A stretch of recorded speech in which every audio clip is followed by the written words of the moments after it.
again, those who are joining us today, Eddie Taylor, chairman of this group. I think we might even, just because we have some visitors, give everyone who's on the case, the council, a chance to introduce themselves just briefly. I think that'll be helpful. And then for folks in the audience who may want to have a role today as well, we've got some visitors who are going to make presentations. It'll be helpful. If you're going to make a presentation, no need to introduce yourself now, but if you are just here in the audience and you might want to have something to say, I think it would be appropriate for you to introduce yourselves when the time comes. Again, Eddie Taylor. My day job is I'm an entrepreneur and own a company in town called Taylor Oswald. Mayor? Mayor Nat Blackwell, the mayor of Maple Heights. Stephen Cavanis, my day job, I'm director of project management with Team NEO. I'm also chair of the Economic Opportunity Subcommittee. Good. I'm Toby Hanna. I'm special assistant to the Cuyahoga County Clerk of Court, Nayla Bird. I am Nayla Bird. Good afternoon and welcome. I am the clerk of court in my day job for County Executive Armin Fudish. I am also do those duties as he tells me to do, so I have the privilege of serving as the liaison for this council.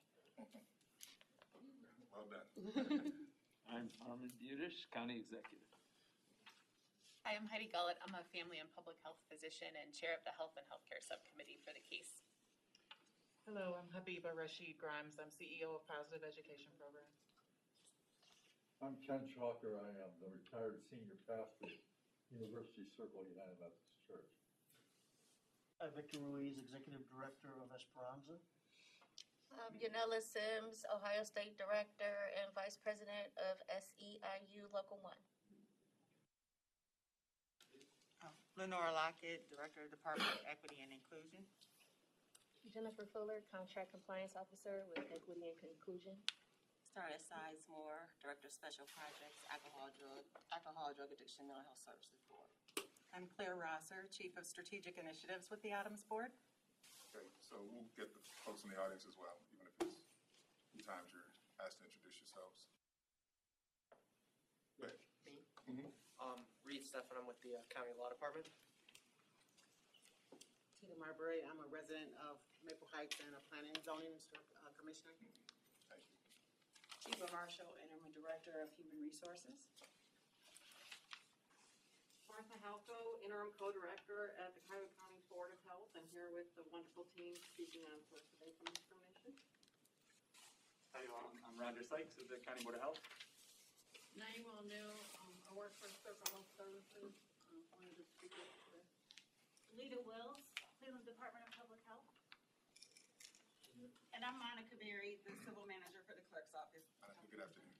Good afternoon, Glenn Chumate with the case committee. Well, thank you all. Yeah, I'm going to do a roll call. I believe we have a quorum. Eddie Taylor. Here. The Honorable Mayor Annette Blackwell. Present. Stephen Cavanis. Here.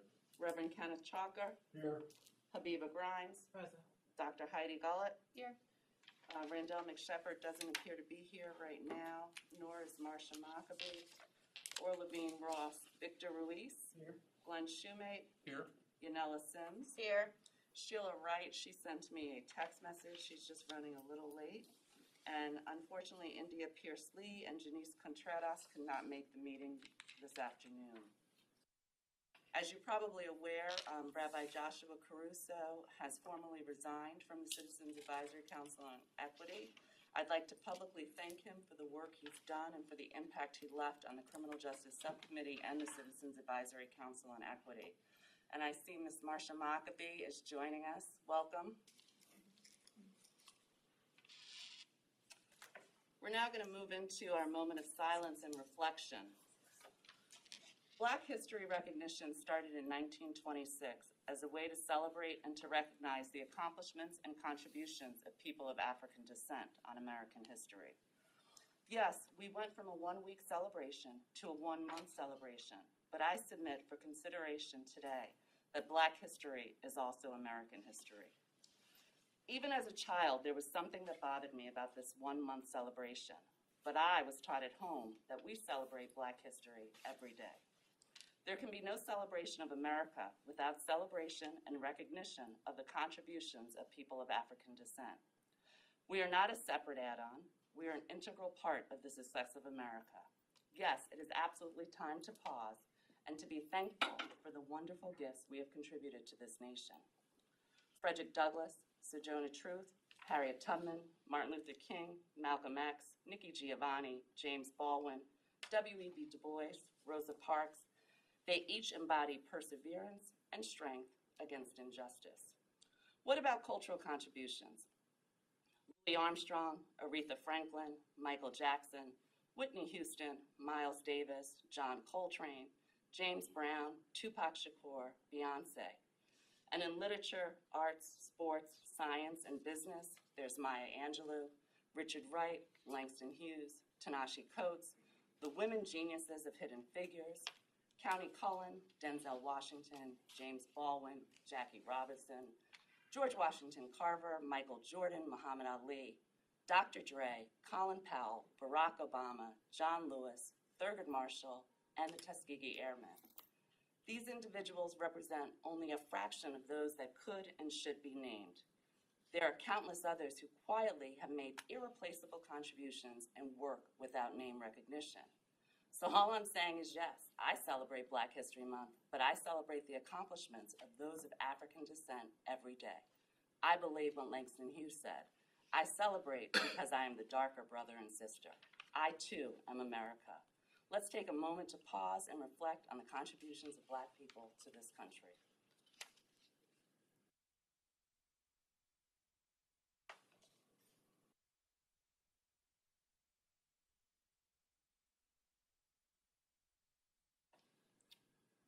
Okay, thank you. I'm going to go into the public comment section. As you know, the case meeting previously scheduled for January 10th, 2022 was canceled. Since our last meeting in December, we've received 2 public comments. One was submitted via email to equity@cuyahogacounty.us on December 13th, 2021. I forwarded the email to the case's members on December 16th, 2021. The comment included a link on the Center for Community Solutions webpage to register for the HSAN Importance of Knowing Racism's Impact on Public Health webinar, which occurred on December 17th, 2021. I'll now read that comment into the record as is our practice. HSAN, the Importance of Knowing Racism's Impact on Public Health, joined Community Solutions for our last webinar of the year. During this Human Services Advocacy Network, HSAN event, hear from our expert panel, including State Representative Michael Skindell, State Board of Education member Merrill Johnson, and Dr. Ronnie Dunn, and Dr. Heather Rice of Cleveland State University, as they discuss the importance of learning about race and racism and its historical intersection with public health and the social safety net. There was a web link there also included. As is our protocol, my office sent an email acknowledging receipt of the public comment. We also received a public comment just moments ago that came at 12:59 p.m. today to our email address. And it was asked in the email, it says, please find my public comment attached for today's meeting. If possible, I ask that it be read into the record of today's meeting, if allowed by the chair and as time permits. Many thanks, William Tarter, Jr., Second Vice President, Cleveland NAACP. I will read it now. Chairman Taylor and members of the Cuyahoga County Citizens Advisory Council on Equity, I apologize for not being at today's meeting due to a work conflict, though I look forward to watching the recording. I submit this public comment as a member of the Cleveland NAACP, not my employer. Many of us at the Cleveland NAACP are deeply concerned by a February 7th The Land article about the Cuyahoga County Alcohol, Drug Addiction and Mental Health Services, Adams Board, quote, backtracking, close quote, from the stance of, quote, racism as a public health crisis, close quote, instead using, quote, discrimination, close quote. Our concern is shared by our fellow social justice organization, the Urban League of Greater Cleveland. The Adams Board receives millions of dollars annually in county dollars and serves principally as a funder of other mental health organizations. As acknowledged in the Land article, the Adams Board leads by example. I feel backtracking from, quote, racism as a public crisis, close quote, sends an incomplete message about systematic racism and adverse health outcomes, not totally encapsulated solely by, quote, discrimination, close quote. As Governor DeWine said in his press conference remarks on August 13, 2020, quote, "There are racial disparities in Ohio, certainly in health, education, housing, and we can go on and on.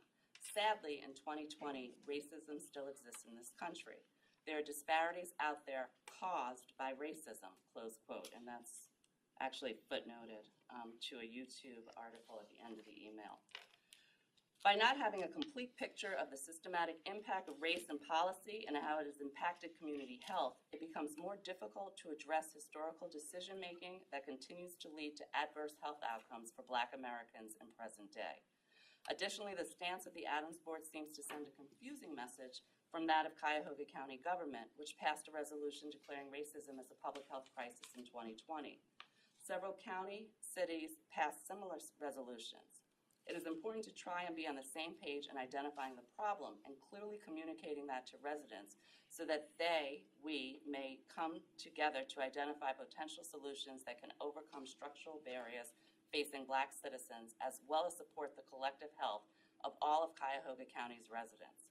While the NAACP has reached out to the Adams Board of Cuyahoga County directly to go into our concerns in more detail, I felt it important to add this perspective to today's meeting.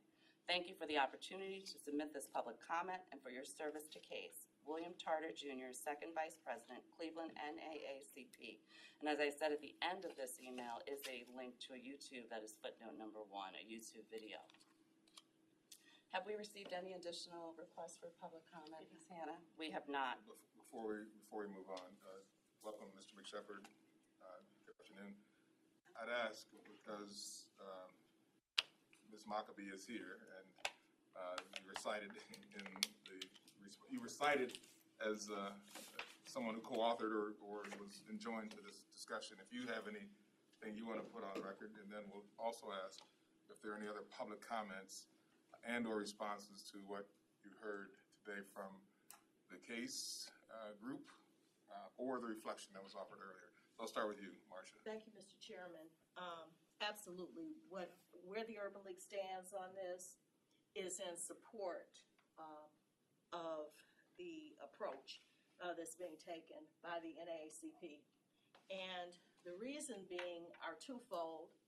One is that racism has been declared a public health crisis by CASE, by the county, and certainly that affects everything we know with respect to the county. And secondly, the racism as a public health crisis has also been declared so by the city. And so what we know to be, we understand the issue of discrimination. Discrimination is an action coming out of systemic issues. Racism is a systemic issue that we are trying to address.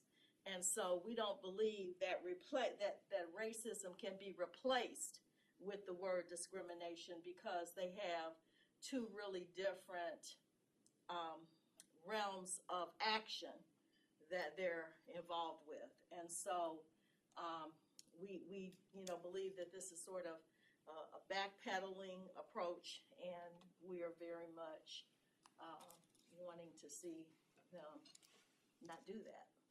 We think that we need to be all in alignment around this work. Had they not declared racism as a public health crisis already and decided to take this approach, that's one thing, but to have already, been in alignment with that and then change it is really a different sort of backpedaling approach, and we are encouraging them to go back to what the original approach was. Thank you, Mr. Chairman. Thank you, Ms. Maccabee. We noted earlier that we have representatives from the Adams Board here as a part of the agenda under new business, but if there are comments, and no need unless you desire to do so, if there are comments or responses you'd like to make now, certainly feel free to do so. And then if there are others who have comments on this subject, the floor is open as well. I am happy to hear from the representatives on the approach to the behavioral health work group. I will say, as an organization leader seeking to integrate equity and anti-racism into our strategy work at PEP, it was just very disheartening to see the announcement some months ago now, actually, that this reversal in language was happening. As we at PEP have been engaged in our anti-racism efforts, engaged in our equity efforts, there's been a real deep awakening to the historical and modern day manifestations of systemic and structural racism that we are compelled by to create change so that we interrupt these conditions that we see for the young people that we serve. And it is a vulnerable place to be, especially now in this nation where there is such resistance to anti-racism, anti-oppression, equity efforts, such so that even the use of the term equity is in question right now. And so I appreciate Member Maccabee's comments about discrimination really being an outcome, an output of racism, because as I spoke with young people as part of our work, that's what they're describing. They describe the experience of discrimination while they're walking around a store and someone is following them. But they also describe experiences with lead poisoning and community violence and incarcerated family members that are systemic in nature and structural in nature. So I do feel really passionate about calling things what they are in this time so that young people that I serve and in my own life as a resident, we're clear about the conditions that we're living with and less likely to continue this internalizing of anti-Blackness that we see happening for young people themselves, and the suicide rates and mental health conditions we're seeing among Black children, I have no doubt in my mind, are being fed by the gaslighting they experience day to day about their realities. Grimes, other comments on this subject or the reflection around this, of course, being Black History Month? Other comments? Any public comments? Yes, Mayor. Thank you. I would have to add, I am applauding both the comments of Mrs. Maccabee and Mrs. Grimes. As an African-American mayor in a city that was historically Italian, Slovenian, and Polish, and as a child of a migrant family that moved here in 1964 from Selma, Alabama, my mom who has moved back and is living in Mobile, Alabama, I have faced more racism as the mayor of a city in this century than I ever did in Selma, Alabama. It is consistent, it is debilitating, it is counterproductive, it is mean-spirited, and it's a division when we back away from standing up to that kind of bullying, that kind of it's just cruelty in a way I can't even explain. I open up my email and I'm appalled at the amount of racism. I had to report a realtor just recently. I want to give you a real life story of what this feels like. We have built 5 new homes in Maple Heights as part of just enjoying this time in real estate, the availability of money. One is sold for $219, one sold for $221. And on my mayor's social media page, a young lady that I did not know was a realtor put, it's like putting lipstick on a pig. And we all know where that lipstick on a pig comment came from. A resident contacted me to let me know that that person was a realtor. I reached out to Hobie Hanna of Howard Hanna with a screenshot of what this realtor had the nerve to put on a city page. And got a response over the weekend that she's mandated to go to diversity and inclusion training. And I said, if she continues this kind of redlining, monitoring, steering, I will report her to the Division of Real Estate Licensing. They're going to keep it on permanent in her file. But this is daily. This is daily. In correspondence to the mayor's office, visitors to City Hall. The snow plowing was because this Black woman was the mayor, and somehow she's lazy and clueless about getting snow plowed. And so this is what we face. Even when we arrive at levels that we think we may be safeguarded from, My dad brought us here. I came here as a 2-year-old believing there would be a better life here. And it continues. Cities like Maple Heights end up being the next mistake or the next EC2, and we know what that means when people use that term. Because of disinvestment, because we're not standing up to this kind of bigotry, this kind of hatred, and a person in 2022 getting on a page saying a new home in Maple Heights is like putting lipstick on a pig.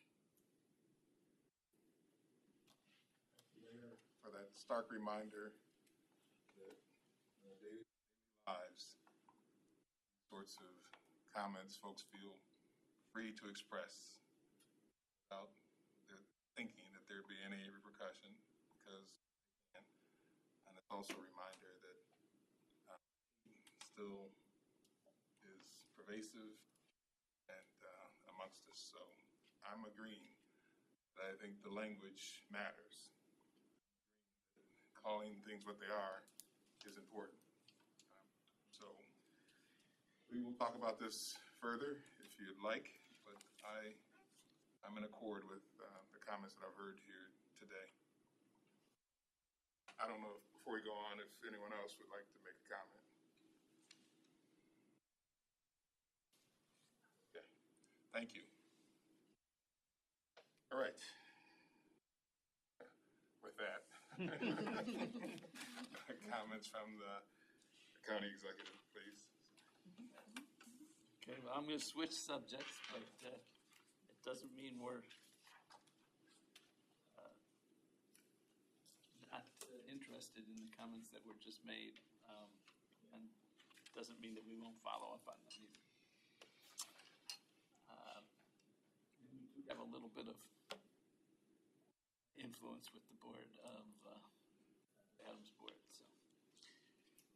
So now we're celebrating the achievements and dedication of our Black employees in the county.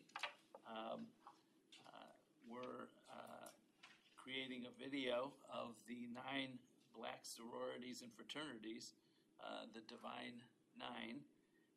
And we have a lot of county leadership and employees that are in those organizations, including our Human Resources Director, Sheba Marshall, our County Treasurer, Chris Murray, our Director of Equity and Inclusion, Lenora Lockett, who's here, and our Economic Development Housing Director, Sarah Parks Jackson. And there are many, many other county employees who are members of these organizations.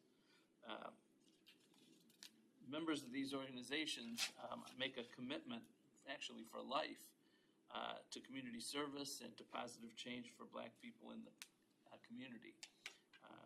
We've heard from many of our county employees that they appreciate our work, to acknowledge their affiliation, and looking forward to sharing their views and this video in the coming weeks. For Black History Month, we're recording a podcast focused on the African American Civil Rights Trail. We've mentioned that in this meeting before. We're speaking with local scholars and the president of the Cleveland Restoration Society on the importance of commemorating our history. The county has sponsored one of the markers on this trail, the Ludlow Community Association marker, and it'll be placed in October of this year. You'll all be informed about that, and I hope invited to that event. We'll have a little celebration, I trust. I look forward to learning more about the 10 markers that'll be featured on the trail and how the civil rights movement's being remembered in Cuyahoga County.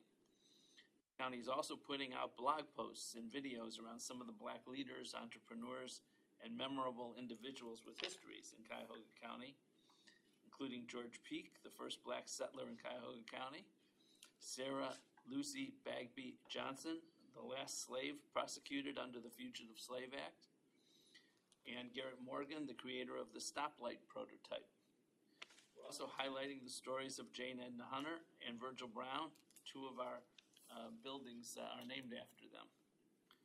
We think it's important to share with the community some of the many individuals who've made a lasting impact in both Cuyahoga County and the entire country, and this gives us an opportunity to do so. Thank you. Thank you, County Executive. Any questions, comments in response to the county executive's thoughts?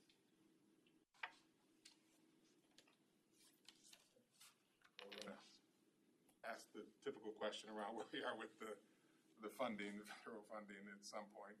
We can do so now or get to Funding. Oh, ARPA. the ARPA. So That update is always important. very important. I have developed with, as we've talked about, all different sources. Our administration has developed a plan for the ARPA money, a proposal for the ARPA money.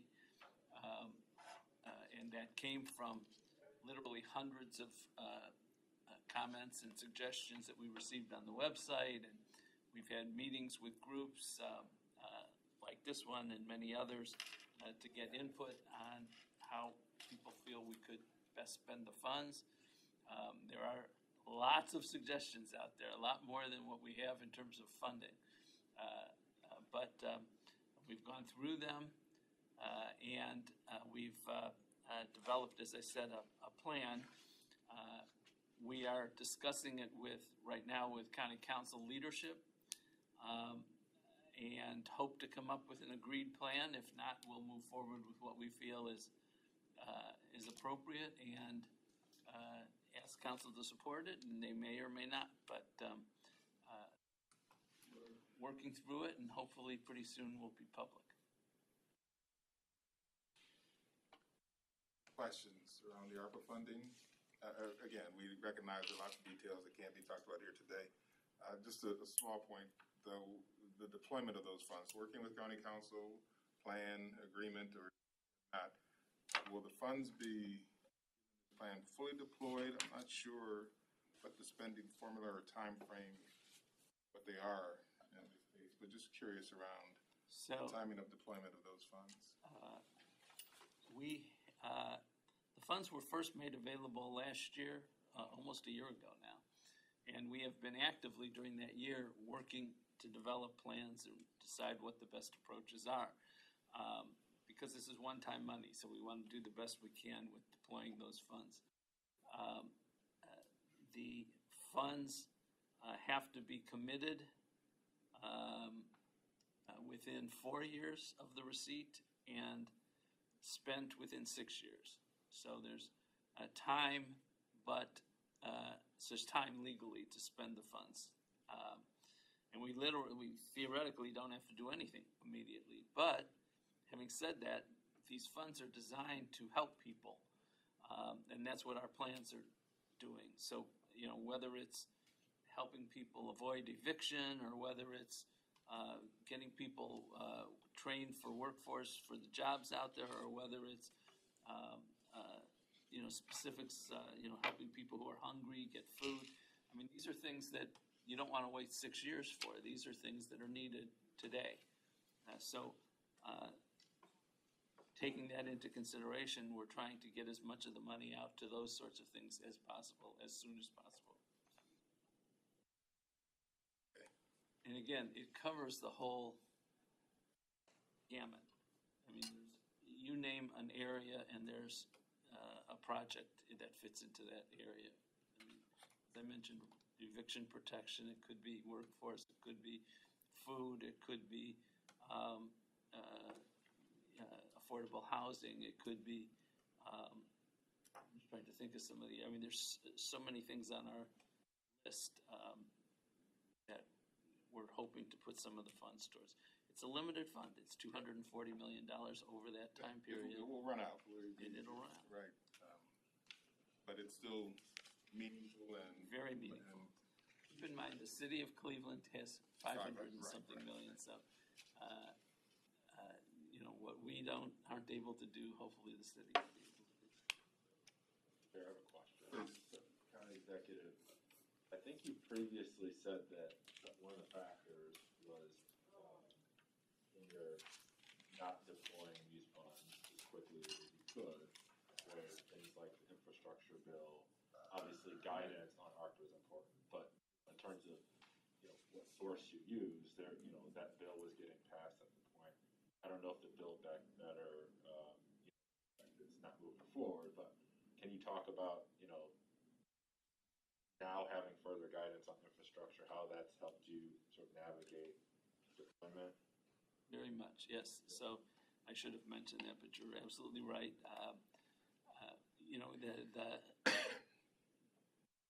One of the first questions we had was how we can spend the ARPA money.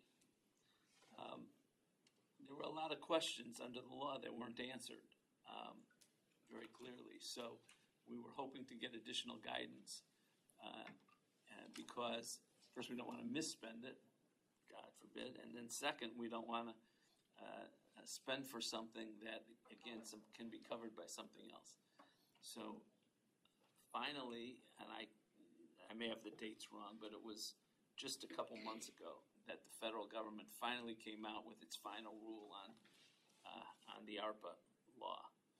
That answered many of the questions that we had. Not all, but many of the questions that we had. We are in the process of, and I hope next week, council will approve our request to hire a consultant, a lawyer, that can be even more, give us more expertise on the way the rule now should be looked at in light of the final rule. But at this point, I think we have enough guidance on the ARPA law itself and what it can and can't be used for. Then they came out with the infrastructure bill. And that becomes very important because that has a whole lot of other pockets of funds, some of which overlap what we were considering under ARPA. Again, that is limited to certain areas, much more limited than the ARPA bill. So we don't want to use ARPA money for something that could be covered under the infrastructure bill because then we have less flexible money left. So we've been examining the infrastructure bill. There's been dozens of webinars that have come out since it came out. Again, that legislation was not that long ago. Getting a much better view of what that can be used for. And we are in the process of, I've asked council for approval to hire people to do grants for us because that money, unlike the ARPA, doesn't come directly. That generally is application funds. So huge amount of money that's available there, but only through applications, and we are trying not to lose out or miss out on anything that we might be eligible for. So again, that may at some point impact which programs we decide to do under ARPA, but right now we're pretty open. Okay, so I have one more question of the county executive.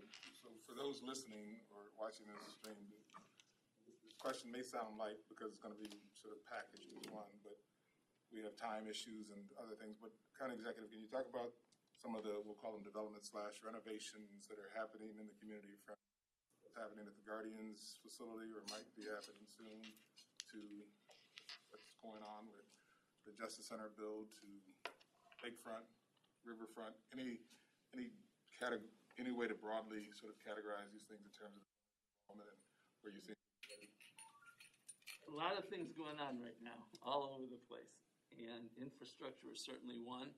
And we are involved in most, if not all of it. And as apropos for this committee, we're very focused on equity and inclusion in those projects. So we have finished our work on the Progressive Field deal with the Guardians, and that is now starting to move forward. They're starting to make the renovations that we've agreed to fund, we being the city and us and the state.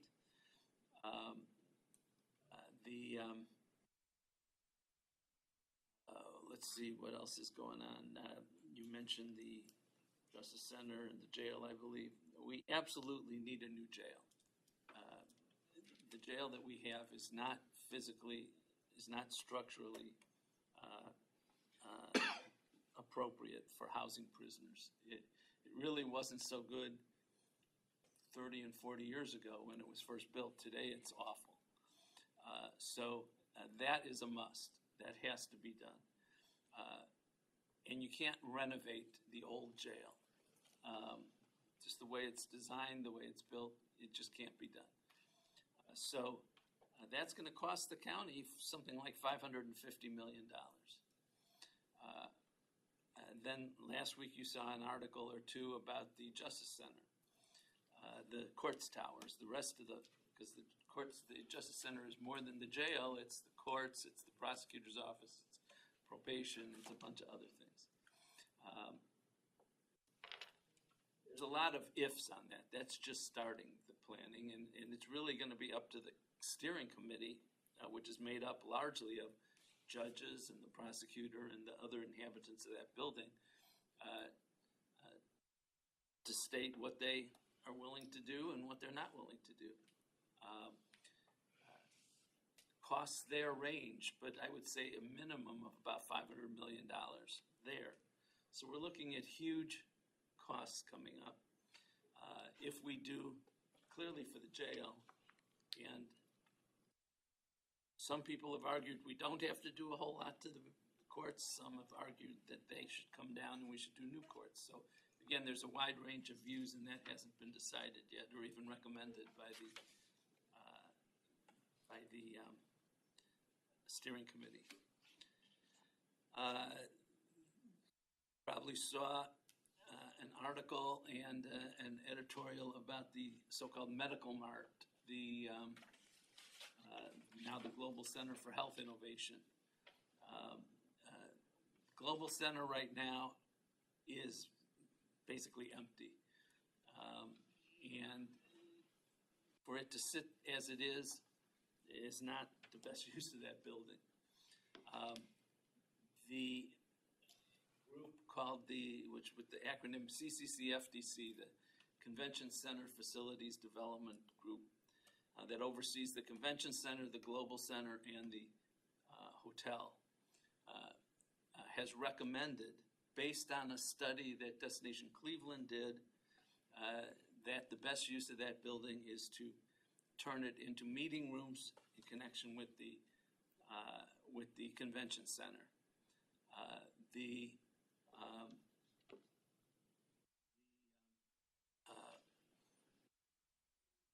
cost for that has been estimated to be upwards over $40 million. Another huge cost. Plain Dealer came out with an editorial saying that we shouldn't put that money in, that should be sold. Unfortunately, the Plain Dealer didn't talk to anybody about it because it's my understanding, and again, I'll explain further, but that would be virtually impossible. The building is physically part of the convention center. They share heating and other things, and they're physically connected as well. It would be very difficult, if not impossible, to actually sell off the Global Center. Plus, if you've ever been in there, it would require millions of additional dollars to turn it into anything. It's not built for offices. It's not built for residences, and so I don't know who would buy it, but I will make a comment just because it irks me when the Plain Dealer comes out with editorials that are simply inaccurate. They said I was driving the change in the Global Center. In fact, that is completely inaccurate. They don't understand that the CCCFDC is an independent organization. Yes, I have some appointments to it, but others have appointments as well, and they act independently. They were the ones that came up with the recommendation. I do think that there's some merit to the recommendation, but I'm not convinced that that's the way to go either. So, to say that I'm driving it is just not accurate. I am thinking about it, as are people at the county council. I will tell you that Purnell Jones and others are thinking about it as well. No decisions have been made. Nobody in the county is driving it. It's being driven by the CCCFDC. So that's where we stand on the physical infrastructure items. I think there may be something else that I'm missing. That's an accounting of the things that are before us right now. I mean, there's a lot of money, and we're gonna have to figure out how to pay for it all if we're gonna do some or all of it. The jail clearly has to be done. I've proposed, one possibility is extending the sales tax, the 0.25% sales tax that will expire soon, that was used to build the convention center. So it wouldn't be a tax increase, it would be an extension. But we'll see if council agrees with that or not. We'll see if it even goes anywhere. And I would just say this to conclude, County Executive, while this group has never been a shield, right, for the work of you and the county, we certainly have been proponents when things that we have espoused and believe are accurate and appropriate and go to the good work of equity, we've shared those things with the community. The Justice Center, certainly lots of comments out there in public space. If we get that accounting, that things are going the right direction from an equity standpoint, that we are doing what we are supposed to do with contractors and others, then once again, I believe I can speak for the group to say we're going to be proponents of those things publicly, so those things that show more than good faith, this to be exceptional with respect to equity in this community. Happy to take on those conversations when the time comes, but proof is what matters, right? Okay. And we have a number of, built into the county requirements, a number of requirements for contractors which are designed to protect and make sure that there is an equitable distribution of the work for minorities and others. I think it's been working so far, so. Okay. And I won't put Mr. Shoemate on Yeah, on the spot. Mr. Shoemate helped us, help guide us on some of these things, and I appreciate that. Yeah. Certainly, Glenn, if you have anything, otherwise, you want to add, you don't have to. Well, thank you. I mean, it really is, and we've asked, I think, this committee and subcommittees about though things like Gateway and the Convention Facilities Commission are outside of county operations. Does the spirit of both this committee and or the Department of Diversity Equity, does it include, and what are those baseline, I don't know, expectations for development like that, for the standards which the county has passed? Are they furthered on to Gateway, the convention facilities, or and as we go forward with, because those are not necessarily, I mean, county doesn't operate them, right? So there's a different authority, but just wondering, since county has money in those, and as even private development comes back to the county and asks for funding, what's the baseline for what's expected relative to inclusion by dispersal or support financially by the county? When we put money into contracting, our requirements apply, and we make sure those are incorporated into the contracts. Yes. So- I mean, we don't do the operations, as I just said, we're separate from CCC, FDC, and some of the other organizations. But, so we don't control their operations, but when we put money into a contract, we can control that contract. Yes, so I actually have two questions or a comment. So for the people who are interested in understanding what those requirements are that would apply in these cases, where can they find that? I'll turn to somebody from the law department here. Can you ask Greg or whoever to pull those, Jared, and send those along? Or just even for people that are watching, is there a process where they would be able to find that information? Who would they contact? Is it posted somewhere? I think that it's all gone through council, so it's all been public, but okay. I don't know, I assume they might be somewhere on the website. Well, let's find it and post it at least to our site Yeah, for why 30 don't we do days, so that folks who are listening right now can see it for the next 30 days, if not longer. Good suggestion. And that way, it's out there. Okay. And then my other question, was just going back to the ARPA funds for a moment. I want to make sure that I am clear on a comment that I thought I heard you say about, hiring an attorney or a consultant to help kind of, work through the process on how these funds are gonna be applied. Was I correct in hearing that? So we put out an RFP, requested for bids, for assistance, consultant, lawyer, most likely, to help us understand the requirements of the ARPA law and to administer, there's a lot of reporting requirements, for example. It's almost a nightmare in reporting requirements compared to the prior CARES Act. So we want to make sure we're following all the rules.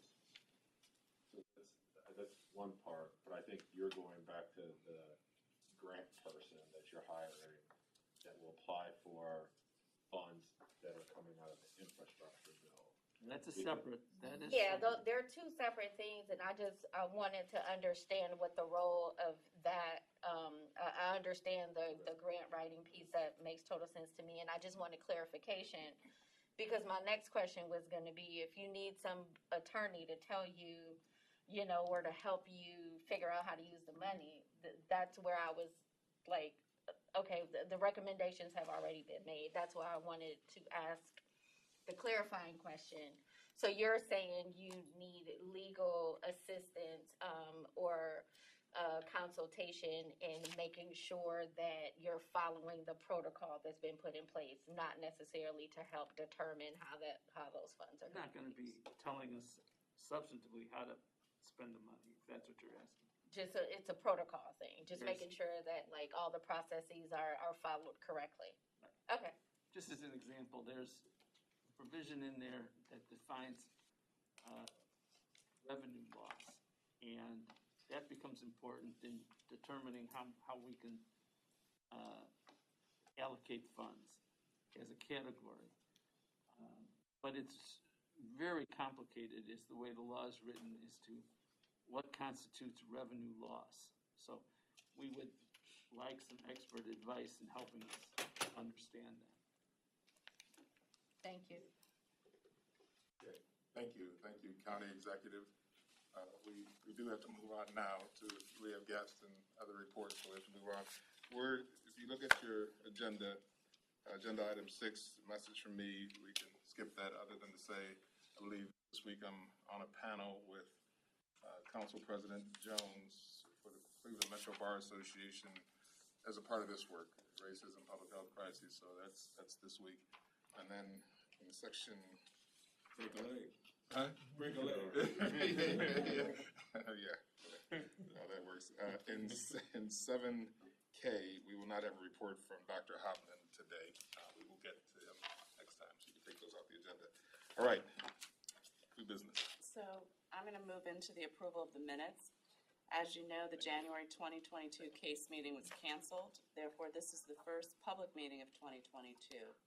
That said, the meeting minutes of the December 13th meeting were distributed on January 6th, 2022 for your review. Do we have a motion to approve the minutes? Second. Moved by Mayor Blackwell, seconded by Committee Member Mick Shepherd. Is there any further discussion? Seeing none, all those in favor, please signify by saying aye. Aye. Any opposed? The motion carries and the minutes are accepted. Moving on to little b, or lowercase b, I guess, not little b, lowercase b on the agenda. Who would big B? Would that be Beyonce? Right. All right, go. I apologize. Lowercase b, the Alcohol, Drug Addiction and Mental Health Services, or the Adams Board of Cuyahoga County, is one of 50 boards in Ohio who are mandated to organize the public mental health and addiction treatment and recovery systems across the state. As I understand it, based on my research, the primary responsibility of the Adams Board is to ensure public mental health, addiction treatment, and recovery services are provided to Cuyahoga County residents. The board is governed by a volunteer board of directors chaired by Reverend Benjamin Golston Sr. As we've discussed, on June 5th, 2020, the Adams Board of Cuyahoga County signed a statewide declaration declaring racism a public health crisis as a member of the Ohio Association of County Behavioral Health Authorities. The Adams Board of Directors that June 24th of 2020, passed a resolution declaring racism a public health crisis. A work group was created under the Adams Board's initiatives to address the items outlined in that resolution. They had 5 focus areas: workforce, health equity, policy and advocacy, data and research, and community collaboration, education, and stigma. On November of 2021, there was a request to change the name of the work group from the Eliminating Structural Racism and Behavioral Health Care Work Group to the Diversity, Equity, and Inclusion in Behavioral Health Care Work Group. My understanding is that this suggestion derived from the thought that by using the word racism in the work group title, the work group could divert attention from unity and not address the actual problem, which the work group believes is discrimination and bigotry based on race and ethnicity. On November 17, 2021, the Adams Board voted to change the name of the work group. As we've heard already, the Land Newsletter published an article titled "County Mental Health Board Backtracks on Racism in a Public Health Crisis Declaration." The article offers various perspectives on the thoughts of community members regarding the removal of the word racism from the resolution, as well as the name change of the board's working group. With us today, and I again welcome you both, on behalf of the Adams Board is Chief of Strategic Initiatives, Claire Rosser, I apologize. Claire's here to share comments and provide, I believe, further information regarding the resolution and the Diversity, Equity, and Inclusion in Behavioral Health Care Work Group. Welcome. Thank you. So the floor is yours, Claire. Thank you. And I have a presentation I'm going to share with you today. So I was writing down the comments that we were discussing earlier on, because I want to make sure to be able to bring all of that back to our leadership. And I was glad to hear that Mr. Tarter in his public comment said that he had reached out to the leadership of the board, which I'm assuming he's discussed, that he's requested to speak to Reverend Golston, who is our board chair. Just want to say that I know that Reverend Golston is very open to discussing these different approaches and topics. Actually, the day that the Land article came out, we had a Diversity, Equity, and Inclusion work group that day, and just opened it up for discussion about that topic, about the article, and addressed it very, very openly in that setting. So I know he's welcoming of hearing from the community on those things. I'm Claire. This is Star. We are the staff that is most responsible for the Diversity, Equity, and Inclusion work. So, for example, STAR facilitates the Diversity, Equity, and Inclusion work group and helps guide that work. Today, what we're going to do, I'll give you a little bit of history and share the resolutions with you, and then also talk about some of the DEI work that we have undergoing right now with the Adams Board as a result of that first resolution that came in 2020 and then its iterations passed. So, if you could do the next slide, please. Clerk Bird did a very nice introduction of what the Adams Board actually is. That was a pretty thorough introduction. We are responsible for planning, funding, and monitoring the public behavioral health system. So you can go to the next slide. So based on a community needs assessment and other research conducted over 2019 and 2020, we took a look at what does our community need as far as behavioral health. We have our strategic plan, which is for 21 to 25. One of the pieces that directly relates to what we're going to talk about today and has various action steps attached to it is our very first goal, strengthening service delivery system. Our goal is to ensure a collaborative and diverse behavioral health service delivery system that prioritizes equity and inclusion and meets the needs of residents of Cuyahoga County. Next slide. So then the actions that go along with that are in various stages of underway at this point.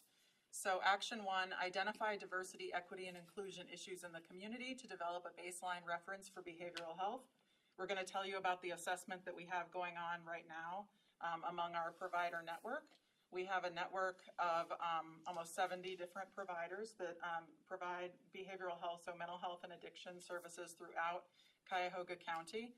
And we're taking a look at to assess what the landscape is there, what the needs and the gaps are as far as diversity, equity, and inclusion. Action 2 is to provide targeted training through the Training Institute for our providers, for those providers of direct services, to develop the tools to meet the needs of a diverse community. In the year, we trained more than 800 people in 2020 related to diversity, equity, and inclusion topics, and we do that as an ongoing part of our Training Institute every year. Action 3, build system capacity to address diversity, equity, and inclusion issues. 4, expose agencies to a broader range of treatment modalities, specifically including those for diverse communities. 5 is assess the diversity of board members and leadership of provider agencies, and that's something that we've integrated into our RFP process for the first time in this last budget cycle, was to be able to show who are the decision makers within a particular agency and what communities are represented there. And action 6, evaluate current cultural competency practices and outcomes. Next slide. All right, so the resolutions, as Clerk Bird mentioned. So we signed on to a statewide declaration in June of 2020, racism is a public health crisis, as a member of OWACABA, the Ohio Association of County Behavioral Health Authorities. That resolution still stands. There's been no change there.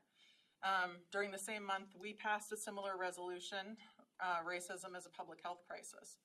In November of last year, a year after we've been doing the work with the Diversity, Equity, and Inclusion Work Group, our board of directors revisited it and passed an amendment to that resolution to declare discrimination as a public health crisis. And that's something that was initiated by our board chair, Reverend Golston. And his position on that is that there's one race, the human race. And under one race, there can be many identities. But our resolution, he asked the board of directors to revisit the resolution looking at discrimination and bigotry as a focus. So the board of directors made that decision in November of 2021. Next slide. So then the key elements that come out of that, the key elements that come from the resolutions that inform our work at the Adams Board. Develop local solutions to address disparities and actively engage individuals and communities in racial and social justice work. Develop, implement, and support policies and practices to end the inequalities in the health of people of color and mitigate exposure to adverse childhood experiences and trauma. Ensure health equity and cultural competence within all mental health and substance use disorder prevention, treatment, and recovery support programs, ensuring services meet the local needs of diverse populations. So those are really kind of our marching orders from the resolution, is how you can think of it. That's how it's been presented to the staff. There hasn't been any kind of change in how our staff approaches it, what actions we're taking, and the elevated importance of this through our strategic plan. There's been no change there. Before Star tells you more about the kind of different pieces that we're working on and what those actions look like, I'd like to just go ahead and read the resolution as it stands now in its entirety so that it can be read into the record too. Whereas the Alcohol, Drug Addiction, and Mental Health Services Board of Cuyahoga County is outraged by the recent murder of George Floyd at the hands of law enforcement in Minneapolis, and a long list of individuals that have died senselessly before him, as well as the horrendous treatment and violent arrest by Garfield Heights law enforcement of Kenta Settles, an individual living with mental illness, due to systemic discrimination by individuals in power who abuse their authority.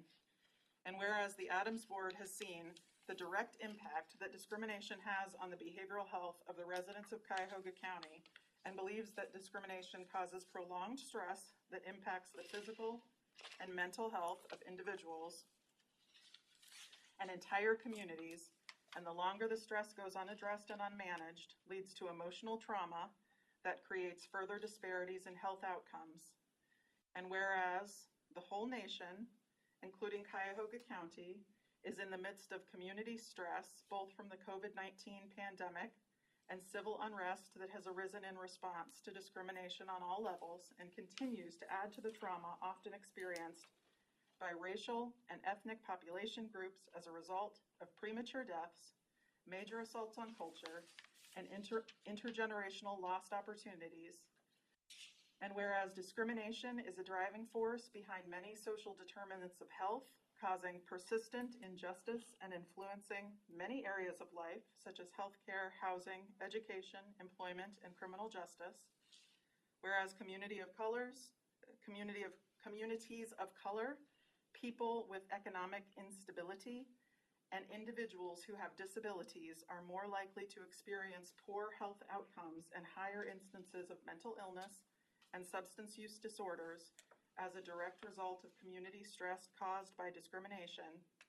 The current COVID-19 pandemic has highlighted and further exacerbated health inequalities, especially in the African American community. And whereas the Adams Board of Cuyahoga County is not alone in the behavioral health field in believing that the recent deaths and trauma witnessed by the world have crystallized the anger and angst born out of a history of pervasive and systemic discrimination. And whereas the Adams Board stands in solidarity with the community, its partners, other forms of governmental, and members of the Ohio Association of County Behavioral Health Authorities, and has declared that discrimination is a public health crisis, stating it is long past time to act, and calls for action from all levels of government and society to eradicate discrimination steadfastly, and commits to acknowledge discrimination as a public health crisis and build alliances and partnerships that confront that work collaboratively to end discrimination, develop local solutions to address disparities and actively engage individuals and communities in racial and social justice work, develop, implement, and support policies and practices to end the inequalities in the health of people of color and mitigate exposure to adverse childhood experiences and trauma, ensure health equity and cultural competence within all mental health and substance use disorder prevention, treatment, and recovery support programs, ensuring services meet the local needs of diverse populations, and engage all communities to work with state and local behavioral health leaders to develop and promote prevention and awareness efforts designed to reduce stigma, address trauma, and eliminate barriers to care. Therefore, it be resolved. That's the resolution as it stands now. And as I said, these are kind of the marching orders that we have from that. Those are the pieces that that the staff is carrying forward in doing our work with the Diversity, Equity, and Inclusion work group is a major body that's looking at this. We also have a consultant group that's doing an assessment of our system and then creating a plan to address what's found during that time. So I'm going to let Star talk about some of the DEI work, the actual what of what we're doing. Thank you, Claire. Next slide. Okay, so as Claire mentioned, I'm going to talk a little bit about what the work group is doing at this point. What we are doing, we have a Diversity, Equity, and Inclusion in Behavioral Healthcare work group, which began in October 2020. They're looking at an assessment, a DEI assessment, and a DEI strategic plan. We contracted with Rice Education Consulting for our DEI services. They're also called Redcon. They're going to facilitate our DEI behavioral health work group meetings. They're conducting a DEI assessment of our behavioral health care system in Cuyahoga County by conducting one-on-one interviews, focus groups, surveys. They're creating a 3-year comprehensive DEI strategic plan with short-term and long-term goals for eliminating discrimination in the behavioral health community and implementing solutions. Next slide, please.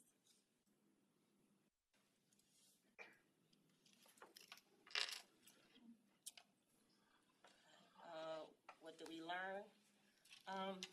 start their work, the DEI and the Behavioral Health Work Group addressed these prompts, defined existing barriers for behavioral health care, and considered the who, where, when, and how these are impacted by racism. Identified disparities in behavioral health care, keeping in mind immediate, short-term, and long-term goals. Next slide, please. Existing barriers, historical impact of racism, distrust of systems. American Psychiatric Association Board acknowledged that since the APA's inception, practitioners have at times subjected persons of African descent and indigenous people who suffer from mental illness to abusive treatment, experimentation, victimization in the name of scientific evidence, along with racialized theories that attempted to confirm their deficit status. Next slide, please. Bias. Nearly 80% of social workers are white women. White therapists commonly rate Black clients more negatively than white clients with the same behavior. It's rooted in Western philosophy and medicine, conflicting worldviews of the link between spiritual and mental health. Culture is not integrated in a meaningful way. Next slide, please. Workforce issues. Providers do not reflect the communities they serve. Marketing of services, messages need to be delivered in forms that people can receive them. Systems is built on assumptions that people have certain resources, assumes people have a safe place to sleep, to eat, they have transportation, expects individuals to show up at certain days and times without helping them do so. These assumptions may not hold true to the most vulnerable. Next slide, please. Disparities in behavioral health care. So we have the European model of care does not always consider the worldview of all ethnicities, historical trauma. An individual may be arrested rather than referred for care, or they might receive access to care only through the criminal justice or child welfare system. Misdiagnosed or overtreated of people of color. Education requirements for licensure. Next slide, please. We want a system that fits the people. We want a system that fits the people it serves, not a system that forces people to fit. Sure, so the next steps that we have, you can go ahead and go to the next slide. So right now, as Star said, we're working with a group called Rice Education Consulting out of Cincinnati for our diversity, equity, and inclusion group. We are currently coming to the end of our assessment phase. During that assessment phase, they have been going through policies, practices, and our RFP process, things of that nature, to be able to look at what policies and practices exist that may influence diversity, equity, and inclusion, and also doing some focus groups, interviews, and surveys with members of the community. So far, we've had, for one-on-one interviews, they've conducted 18 interviews with various stakeholders from various groups throughout Cuyahoga County. And then they've done focus groups with particular groups, which include those providers of ours that give direct service, our agencies and our network partners, and also people who have been involved in the DEI and behavioral health care work group for the last more than a year. Those folks as well, our staff, and then individuals with lived experience, which means people who live with mental illness or substance use disorder. And then we also put out a survey that was for anyone who has any familiarity with the public behavioral health system. If you live, work, or volunteer in Cuyahoga County, it was open to you. And we just closed that survey, and it was 416 responses for that. So we'll go through that assessment and see what that tells us. And then that work group will be able to put together some tasks based on what they see there to help move that work along. And then also we will have an official plan put together through Rice Education Consulting for that next phase. It's going to be a 3-year DEI plan specifically for our public behavioral health system here to address what we find during the assessment phase that's currently concluding now. Claire and Star, thank you both very much. So early on in these discussions, when we were having the community conversations, we all agreed, those who listened in on the discussions with Adams Board, that the work being done aids this community, right? It is critical work. It is helps and changes lives. So we are in full agreement. We also recognize that, with respect to this change, you're here, I don't want to call you targets, but you're not the board of Adams, right? You are representatives of the organization. So we don't want to be unfair to you necessarily, but you're here. So the point, though, is the work is great work. And this work with Rice and the work groups and the assessment, all things that I believe we can agree that are important. This narrow issue for us, despite the fact that the state association, I don't believe you said they've changed their. That stands. That stands. That stands. You've made an adjustment despite what everyone else may or may not have done that speaks to one of the counties that is, has a large population of minorities, a constituency you serve, which has felt the effects of racism in plain terms, and yet this decision around words that matter was made. And I don't want to make that the entire subject, but it's an important subject here. So I, again, thank you, because this report is a great one, and we applaud it, we're proud of it, and we will assist. There's a however. I'm sorry, Victor, go ahead. No, well, first of all, I agree with you 100%. And I'd like to make a recommendation that when we continue this conversation, but that then we ask and the CEO of the board for the next meeting. Your reaction is my reaction as well, that part of this matter, people who made those decisions. So I thank you too for your presentation. It was very informative. I can't walk away from this conversation today feeling like we started the conversation. Fair enough. Yep, please, hands. Heidi, please. I would just add very explicitly that in 2020, when we started this work in the fall of 2020, we had an interview with Scott and really sat down with him and talked a lot about this resolution because it was a few months old at that time and how that really was guiding the strategic plan of the Adams Board. And for us, that was a very important conversation. And so I think it's really important that we revisit another conversation. I agree with my fellow members about invitations to the next meeting, but I also think it's really important for us to continue those conversations we started a year and a half ago, because the discussion is different now, and I applaud you for the work that you're doing.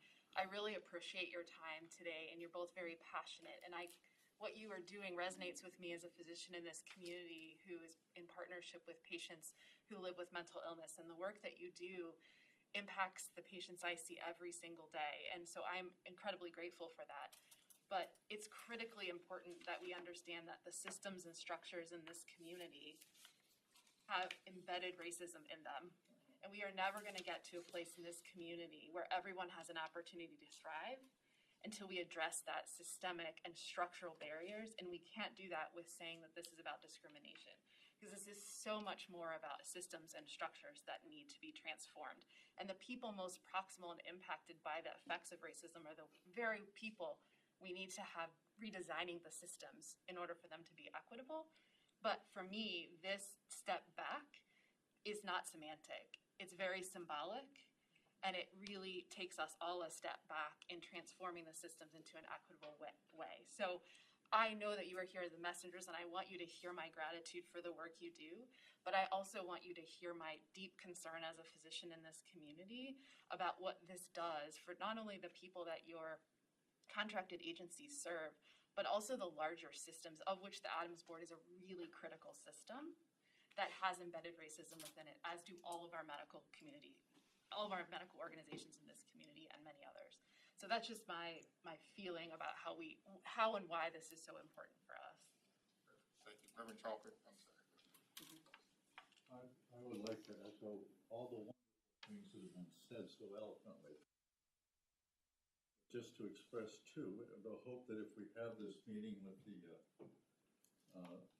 head of the board and the CEO, that it'd be clear that some of us at least think that the language of saying such things as we're all part of the human race as a way to back off this other thing sounds like a plank of the Republican Party in Ohio that wants to do everything about inclusion and legitimate discussion in classrooms about what has happened in our nation. And I don't understand why we would even want to, I'm not suggesting that that's the case, but why would you want to even take the risk of being identified with that kind of activity as a way of not following through with the very things that you are doing? In terms of the stigma that the language, we're all part of the human race, how that is being used in our country to denigrate and dismiss things that need to be discussed passionately and overcome. I hope they will address that. Thank you, Reverend Chalker. County Executive. I would just add, thank you for coming, and the Adams Board has been a super great partner of the county. They do all the behavioral health and mental health work that we need done, and we appreciate it. Conversation, at least to my knowledge, between the board or the CEO and members of the county administration on this change. And this was the first I had learned of it. So I agree with the comments made. I think it would be good to invite the CEO and the board chair. And I think it might also be useful at that meeting to invite county council members to appear as well. I guess the only comment that I have is fundamentally, I think that to put you in a position to present to us, read a resolution that talks about discrimination, and then go on to do a presentation that really has racism embedded in actions, right, is counterintuitive. So I think that's just wrong. I think they certainly need to reconsider, as an example, talk about bias. And it's racism. We're not talking about discrimination, right? I mean, the data is out there. And so to have you read the resolution and then go on to talk about you can't do that. We're gonna thank you, everyone, for the comments. We're gonna bring to close this conversation. I'm sorry, Marcia, go ahead. Thank you, Mr. Chairman. Okay, as a person representing the civil rights community in this, I must speak on this and thank you all. But here's, I think, a few factors that need to be taken back. Number one of the reasons why racism has been declared as a public health issue is because DE&I is not working. Diversity, equity, inclusion, okay, in many places is not working. Why? Because the definition, or one of the working definitions that we use of racism is this. Racism is the belief that groups of humans possess different behavioral traits corresponding to inherited attributes and can be divided based on the superiority of one race over another. That's at the crux of our issue. DE&I can work when there's a firm belief that everyone's on a level playing field. And then we can bring diverse voices and perspectives to the table. We can include them in the process, and we can come from an equitable perspective because those voices and those points of view have not been represented at the table before. Racism is about power and influence at the top that impacts policies and procedures. That's what we're trying to get to understand. And in all due respect, an organization that is just now starting to talk about DE&I in its procedures and its policies has a way to go in terms of really getting to the issues of how racism impacts. So I applaud, many of the steps that are being taken, but I think we're going at this at a perspective that's not going to get us to where we need to be. And that's why my members, myself, our organizations, the Urban League, the NAACP, are trying to get you to understand we're not against what you're doing in DE&I. That's not the issue.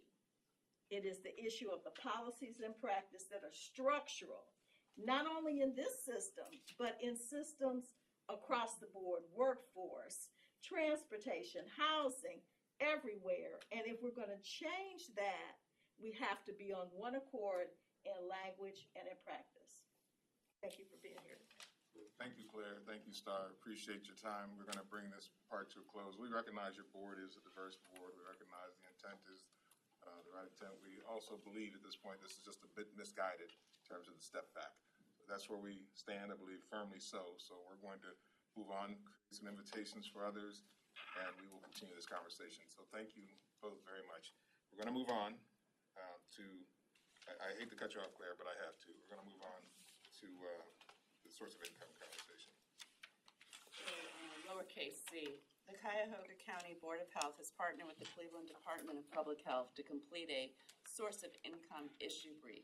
They have also finalized a letter from the health commissioners from both health departments. With us today, as previously and briefly introduced, we have Interim Co-Director of Prevention and Wellness, I believe that's her title, Martha Halco, if I'm pronouncing that correctly, from the Cuyahoga County Board of Health. She's joined by three presenters, Roger Sykes from the Cuyahoga County Board of Health, Lita Marie Wills from the Cleveland Department of Public Health, and Naima O'Neill from the Ryan White Planning Council. They're going to share some additional information regarding the source of income issue brief. We previously distributed the documents that you sent to us earlier this week, so thank you for that. So I will turn the floor over to you all. So I would just say thank you for having us. We really appreciate it. Thank you, Heidi, for the connection and opportunity. I know time is of the essence, so I'm going to actually just allow our partners and panel here to get started. Why don't you come up to the table?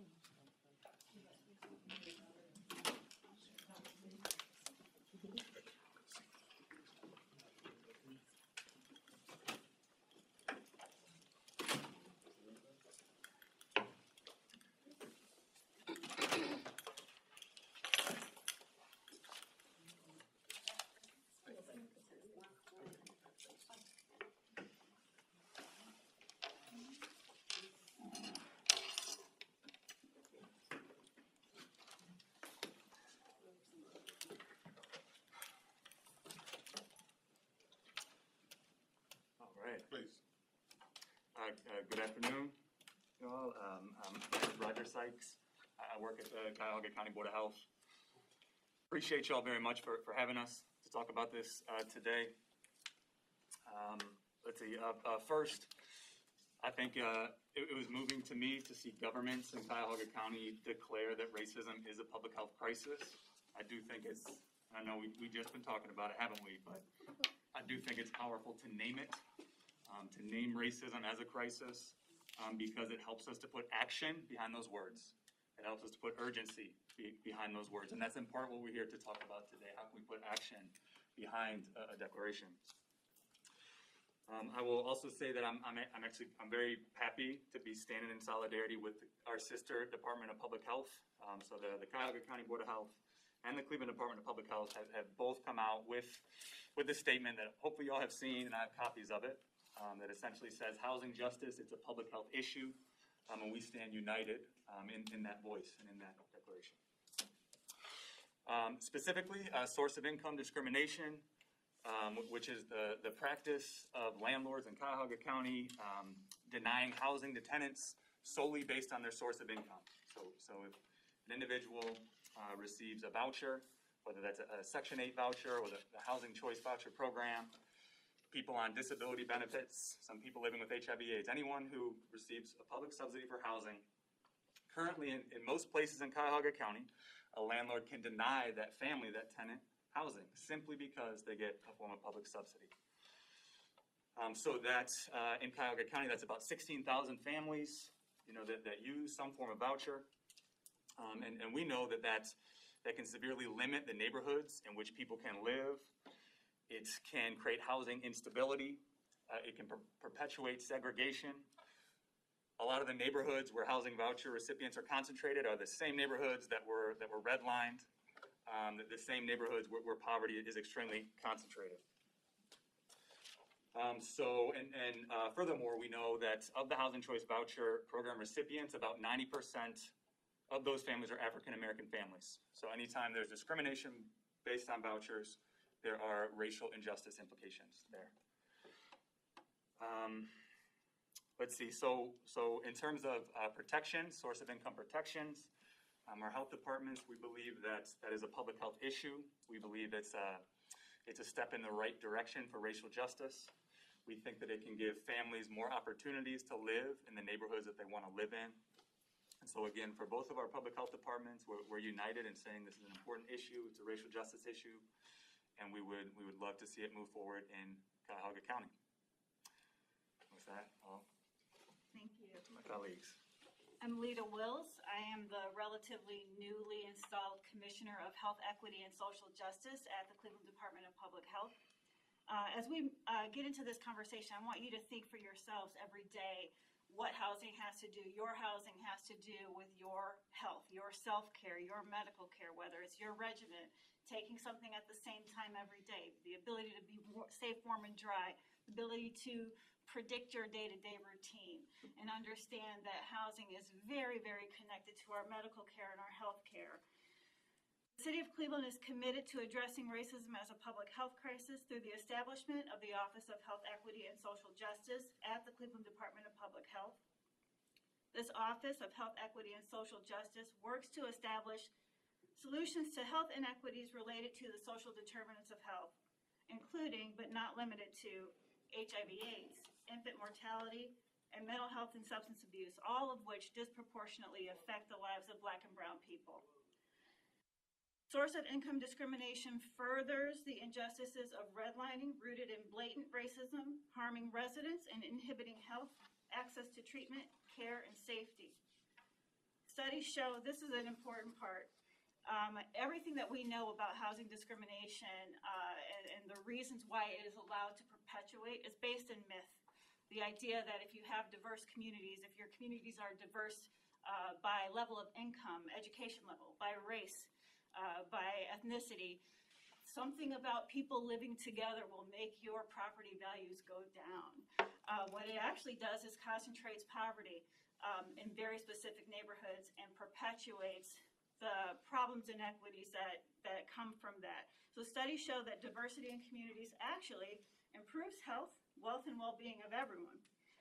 A November 2020 Morgan Stanley analysis found that racial housing inequity has cost the U.S. economy 800,000 jobs and $400 billion in tax revenue.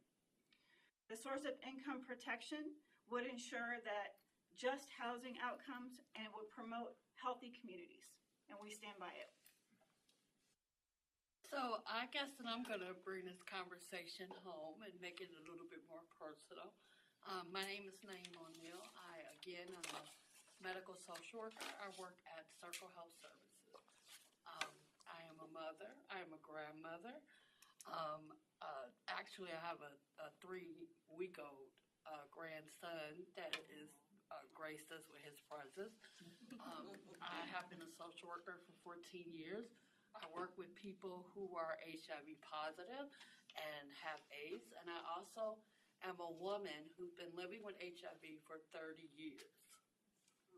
So with that being said, I've had personal experience in my early part of my career when my children were young of being on a voucher program and being denied access to safe, affordable housing based on the fact that I have children and the fact that I was on a voucher. So I know firsthand how people do it, how subtle it can be, how it can be not considered, they think that it's their right to deny you affordable housing, maybe on a bus line, maybe in an area when I had small children that was safer for me.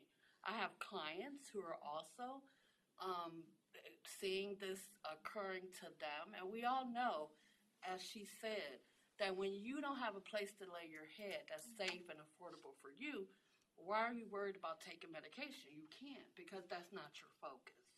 I have a lot of clients who couch surf because they're unable to find housing, and for them, couch surfing is not considered to be homeless, but a person who's HIV and has AIDS, their immune system is compromised. Even if they take the medication the way they're supposed to, they still have an deficiency. And so being around certain environments that are not clean, some that they can, it's a danger for people living with HIV to be around regular people than it is for us to be around you all.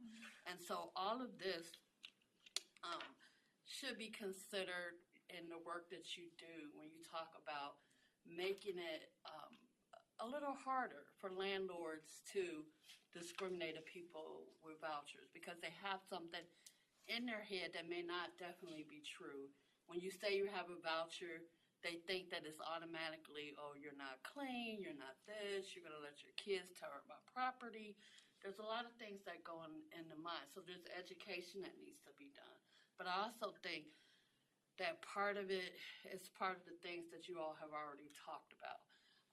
And it deals with racism, it deals with redlining, it deals with the fact that I have the power and, you know, we don't want to relinquish that power because somehow that defeats the things that we're trying to do. So if we're going to name racism, we need to name it. And it's about not wanting to relinquish power and not understanding that you have privilege. You have privilege. I have privilege as a heterosexual woman against a woman who is same-gender loving. So we all have our privileges, and we don't recognize them. But maybe perhaps if we did and we would relinquish them, maybe people would be able to live where they need to live, be able to take their medication, because them taking their medication affects the community in a positive way because it reduces the viral load and it makes people not able to share their virus. But if you put people in a position where they don't have good housing, then we're kind of defeating the purpose of people being undetectable and meaning that they're untransmittable. So I don't want to take up a whole lot of time. I hope that if anyone has any questions, they're willing to ask. But this is an issue that's long overdue. It's something that we should have been talking about years ago.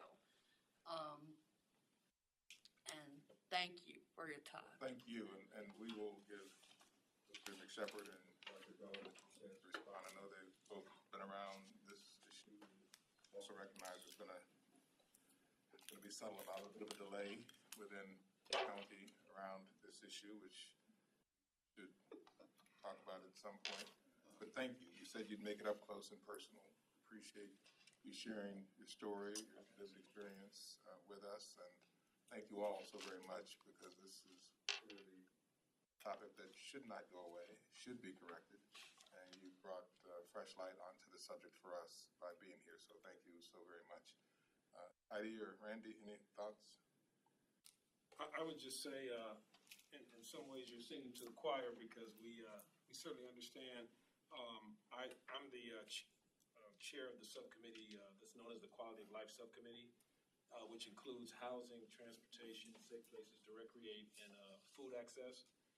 And we spent the better part of last year meeting with many housing advocates, starting with CMHA and Enterprise Foundation and others, homeless organizations, et cetera, and they all hammered home the importance of income source protection, which became our primary focus last year, and we took it to the county law department. We actually have legislation drawn up. And we thought we were moving merrily along. And I just heard recently over the last month that apparently as it moved up the food chain that we maybe ran into some resistance with some county council members. So I was sort of thinking like it might be nice to have these two departments talk to the decision makers at the county council level so that they can better understand and appreciate all the perspectives that you bring, because you're exactly right. I get it. My mom's a 25-year Section 8 landlord and always believed that those families needed, to have opportunities. So I certainly get that. And I don't know if either Dr. Gullett or Clerk Bird can speak with more detail about what's happening at the county council, because I have not yet heard any official statement about where that pushback is coming from. I'd imagine there's some landlords, property owners, maybe even some local elected officials that don't like this idea that might be whispering in their ear and might be, as a result, leading to some of the pushback. But might you know any more about what's going on? Well, I really appreciate your comments and all the work that you've been doing on behalf of the case in this space. And I want to thank all of you for coming and for all the work you did in advance to prepare this brief so that it's very clear. We all are in obviously you're speaking to a group who's passionate about racism being very clearly called out and about us attacking racism very aggressively, but we are not a council that has any decision-making power. We make recommendations. And so it's very valuable to hear your perspectives and all the work that you've done. We're so grateful for your time, but also you give us some pieces of information that we can then put forward on behalf of the case to influence those people who are in the decision-making positions. So thank you so much for all that you do and for sharing all of these really important perspectives with us. And it's so critically important and long overdue as you share. So thank you. Yes, Ms. Sims. So first of all, thank you for the information and for sharing your story. I guess for me, what I would like to get at is when you say move the project forward, what are the specific outcomes that you would like to see? And then how might we be able to support that? Randy mentioned that there's legislation drawn up already that is, sitting somewhere.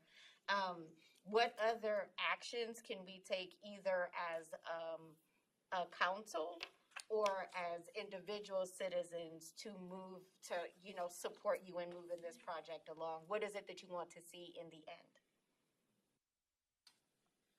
I'll go for it. So I think we know County Executive Budish had kind of discussed this legislation probably a few months back now. We put it out there publicly. I think that's what got us excited about it. Like, hey, let's go. And so what we would ask, I think the recommendations that were just put out there, if we might be able to share a similar presentation to decision makers, to county council, for example. I think our role would be to share the public health lens on this project. If we could stand in solidarity with this committee on it, speak with a unified voice, I think that could be powerful. I'll maybe stop there. I don't know if y'all had.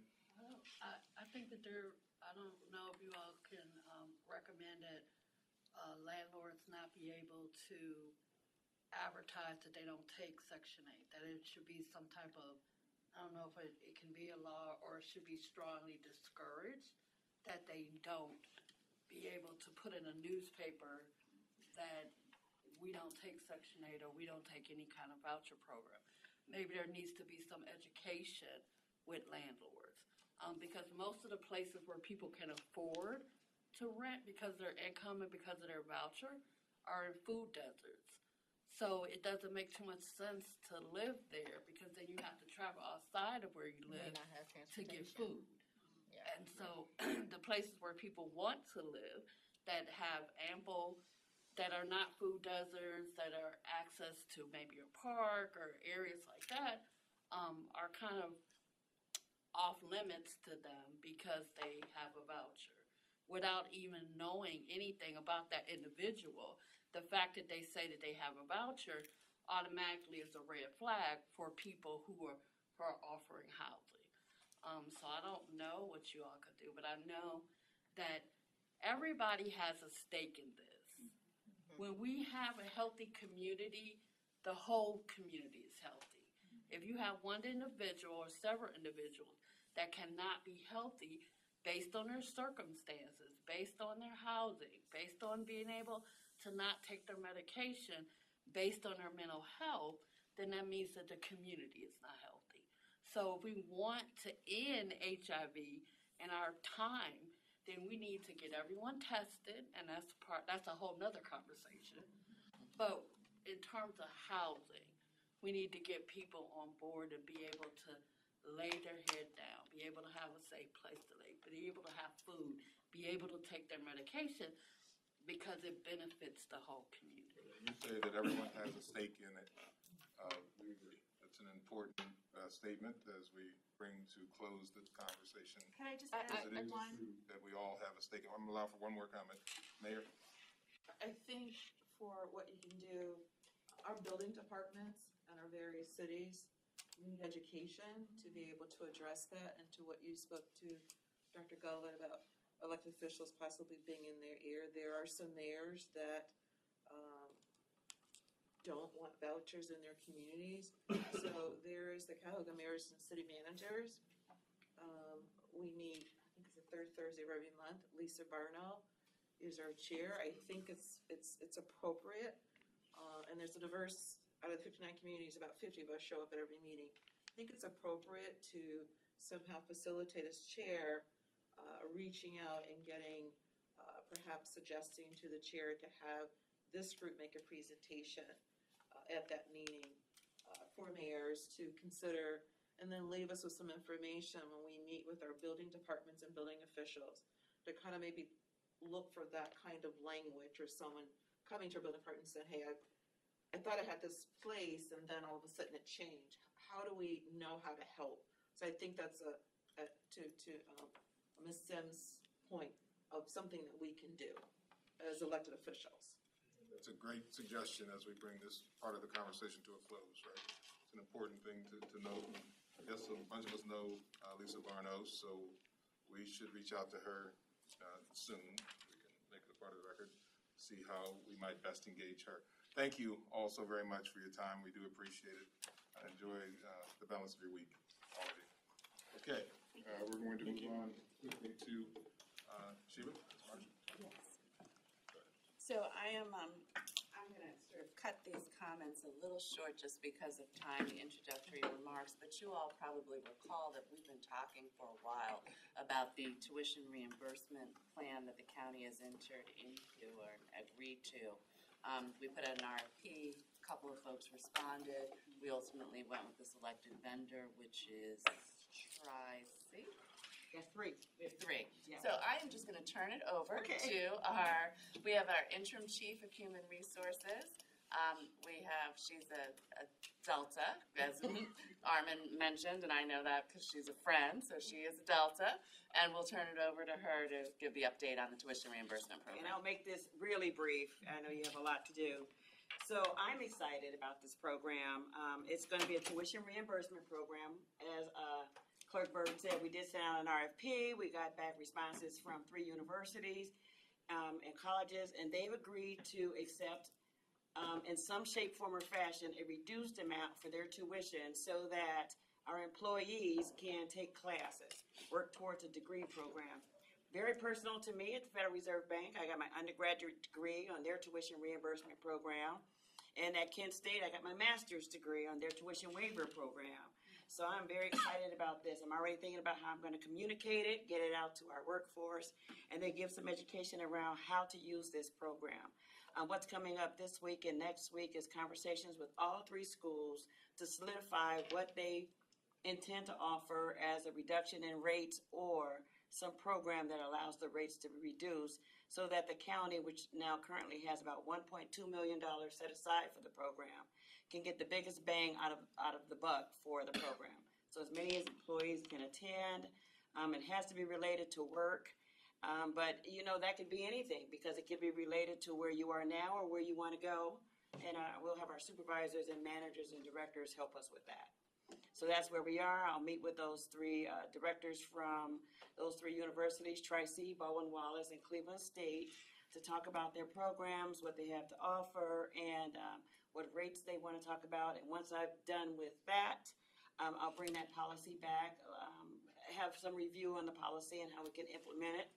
My goal is to have the program up and running so that we have something ready for the summer semester this year, no later than the fall semester. But I'd like to see it start in the summer where people are more relaxed, kind of chill, and can do a little better than in the fall when they have kids in classes and things are ramping up and a year-end activities take over.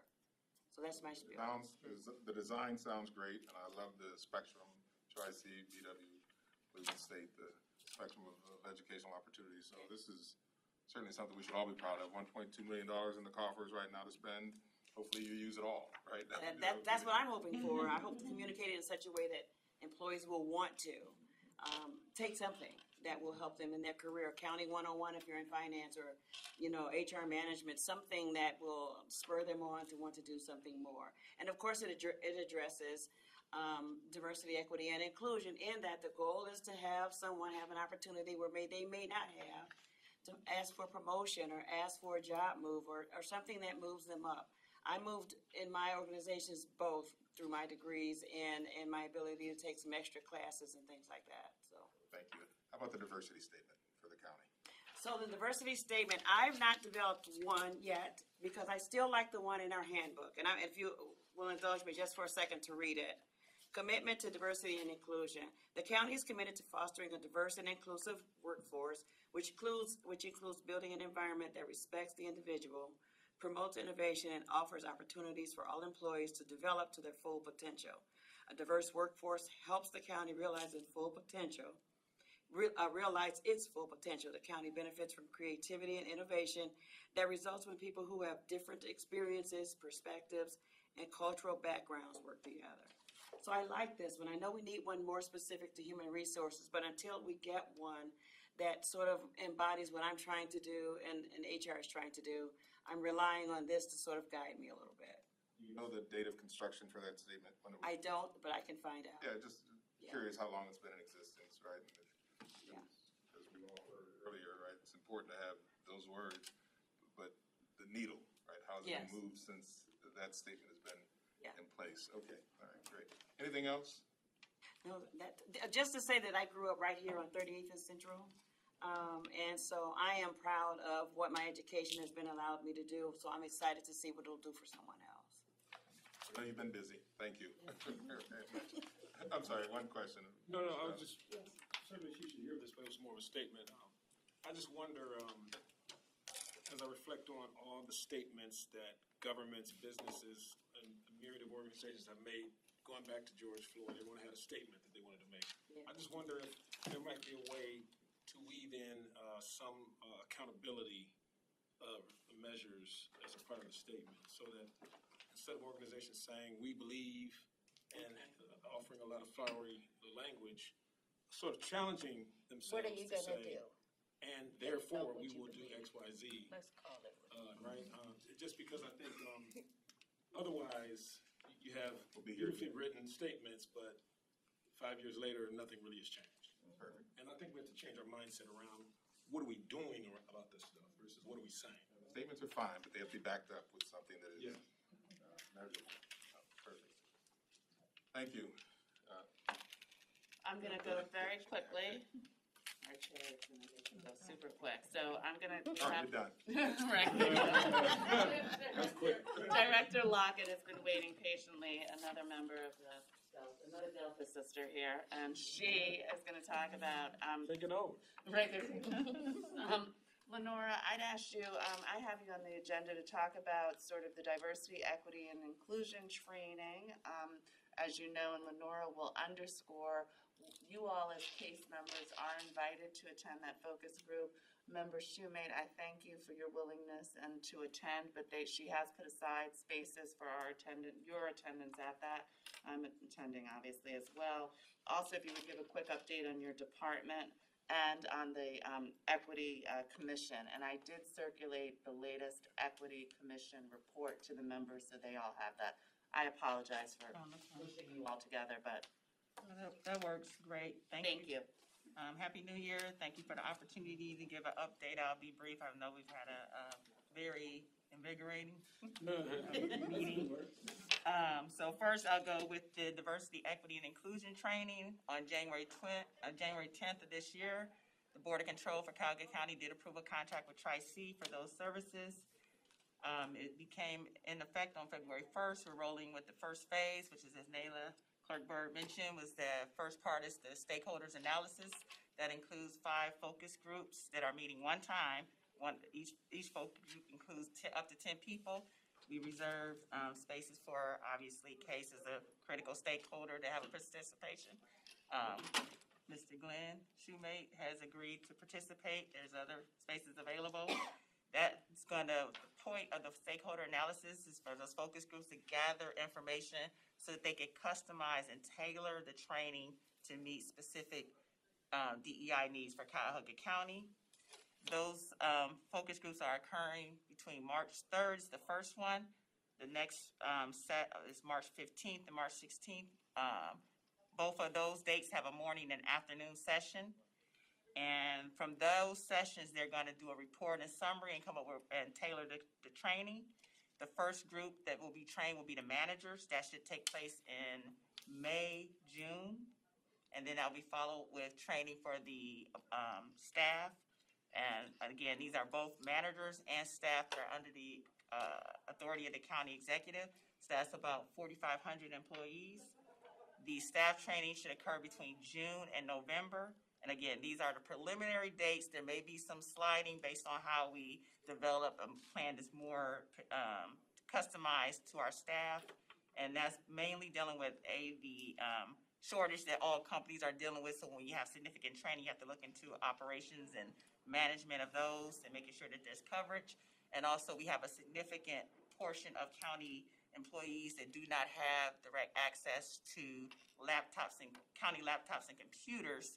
So we need to find a way that the training is set to be virtually delivered by Tri-C, but we need to find a way for those staff to make sure with 24/7 operations that they have a safe and same level of interaction for their training as the county employees that can do it online. Where will we I'm sorry. find, specifics on, you mentioned the dates, but like the times, if they're in person, like what the location is. If they are virtual, how do we register for them to, for us to be able to participate? Are you speaking of the focus groups that are going to occur? So we have a survey link that we are going to send out. Okay. And it has a sign-up genie. So the March 15th, I believe, is 9 to 10:30, they're like 90 minutes, and then it's 1:30 to 3 for the afternoon sessions. So the March 3rd is in the morning, that's at 9 to 10:30. Then on the 15th and the 16th, there's a morning session that's 10 to 11. I'll send you. Yeah, let's You know get what? the details. Okay, if you could send me those details, Director Lockett, and then I can disseminate them to everyone again, if that's okay. And thank you, Member Shoemate, for signing up. I saw a few more folks scribble the dates and the information as you were talking, so maybe you'll get a bit more participation. I know you've created room for more, so that would be wonderful if it in fact takes place. Yes, send the details to us. This is important. This is a significant move in development for us, right? A long time coming, but CASE has some principal responsibility, you've heard me say before, for getting us to this point. And thank you in your now not so new, but still kind of new role for pushing this forward. Any other comments on other agenda items? Go ahead.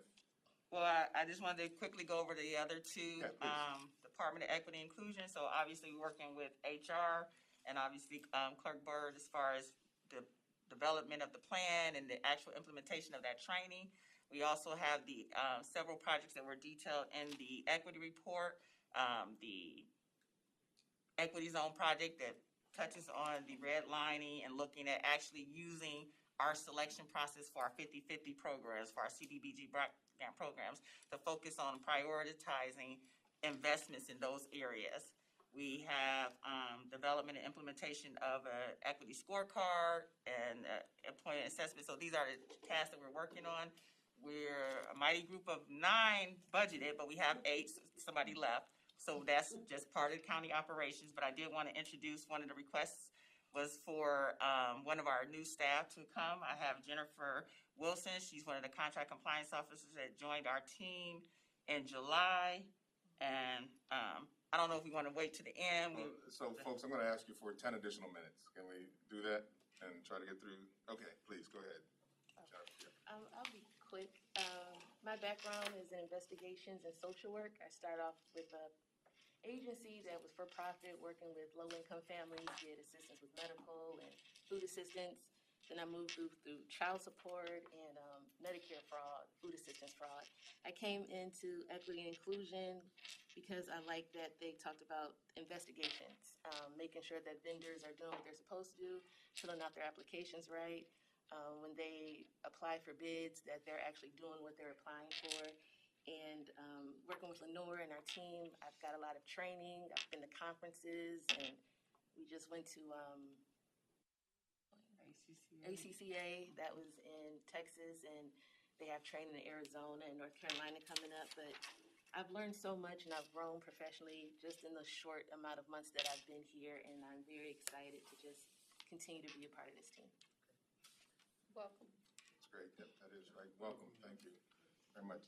And then finally, the Equity Commission, we met January 20th. Obviously, we were discussing a roll-up for the finalization of the equity report that was coming out January 31st. Some of the two key points that were brought up was, one was development, talked about early collaboration with the Destination Cleveland, where they're bringing working on two equity-focused conferences that deal with financial inequity. There's the African American Credit Union Coalition, and the other conference is the National Federation of Community Development Credit Unions. They're working on developing those entities having their annual meetings or conferences starting in 2024, and those are very significant because, as we know, financial areas, one of the significant areas of inequity, especially as it comes to financing for just individuals in general, and also as far as lending for businesses and loans and things of that sort. So that was one major issue that was brought up at the Equity Commission meeting. The other point was opportunity to look at having an employee sponsorship program and investigating that. That's a little bit different from a mentorship program. This is more of a formal structure where senior leadership will have a sponsee that helps bring them to the table and advocate for them as far as growth in the company. This was presented by Awata Fasad, who's the risk manager for Cuyahoga County, but she's a lawyer, and that's one of the initiatives that the Bar Association is doing, is having a sponsorship program as a way to increase diversity in upper management and leadership.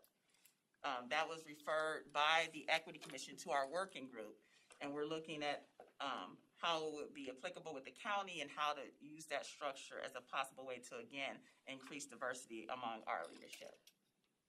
Two great programs, and it's great to hear as well that you're working with HR through this process as you deal with the sponsorship component especially. Thank you very much. I'm sorry that we always rush through this part of the conversation, but that is great input and a wonderful update. So all the best as you continue to do this work. And you don't need 9, you don't have to hire 9, but we're ready. As long as you feel that you're at a good place from a staffing standpoint, that matters. So thank you both very much, and welcome, Jennifer. Okay, so we're going to email the conversation on the congressional districts and redistricting. You have all read most of what's going on, and it pains me, but we're going to have to email the GARE update as well. I know how much we're doing. And then the resolution on House Bills 322, 327, those are pretty straightforward. No need to talk about them. But other than we want to, I don't know, we sent the messages out. We put it on our website. It's still out there, but no new action. So the question that we wrestled with was whether or not we should update our thinking to the legislative body and others. And just to make sure they are clear that we're firm in our belief that they don't like it. So that may be what's next. And that would just be proponent, if I may, 2 seconds. Yeah. Literally time. Like, if you wanted to submit proponent testimony via a letter or something to mail, to the committee when they hear the resolution that's upcoming. Okay. But we can table that. Very good. All right, no India. How about Heidi for a minute or so? Just briefly, we are beginning the 2022 Cuyahoga County Community Health Assessment, which I have brought up previously. The Health and Healthcare Subcommittee members are part of that work group. Happy to include any of the rest of you that would like to be. That's the Cleveland Department of Public Health, CCBH, as well as our 5 hospital systems. There's going to be a series of interviews with healthcare and health and public health leaders that will be really important data and information for this subcommittee as updates to our previous interviews from 18 months or so ago. We also have a series of focus groups in different areas of the county, different demographic groups. So all that information is forthcoming. The assessment will be done between now and August, and then we'll move into a prioritization phase of the health priorities for the next 3 years. The hospitals and health systems working and the health departments working together. So that's the main thing. And then we've been continuing to work on the mapping and modeling, and we now have 3 computer models, which Dr. Hoffman will update this group on next. But one of them is focused on health and community health worker impact in the community, and it has about 25 or 30 interventions. So there's a lot there to think about what this group might think about recommending based on the work we're doing across the sectors and across the work groups. So lots happening, but thanks very much, and thanks for joining our meeting a couple weeks ago. Absolutely. So, thank you. Mr. McShepard? Very briefly, at our last meeting, I guess in December, we talked about correspondence that was received, I don't know who gets it, Clerk Bird or whomever, but we were contacted by the Case Western Reserve Sweatland Center for Environmental Health, and they had produced a document called a Menu of Actions for Community-Driven Food Systems Change. And I promised that our committee, you all got copies out to our committee members. Well, once I had a chance to read the document, it is absolutely spectacular. I mean, they have some of the best racism, DEI language I've seen in any kind of a document. I mean, they talk about, as an example, we're thinking about things wrong when we talk about food deserts. It should be food apartheid. Because food deserts only speak to a lack of a supermarket. And they're saying that there's so much more in terms of structural issues. If people can't find jobs, they can't shop even if you had a grocery store. So they go deep like that. I mean, it's really, really good.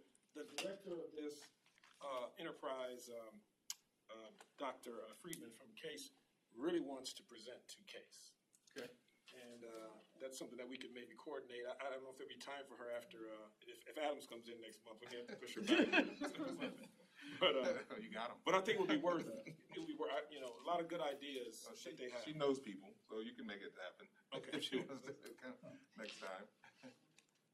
Should I connect? Oh, okay, we'll get you one. I'm sorry, you don't have a copy? I just joined.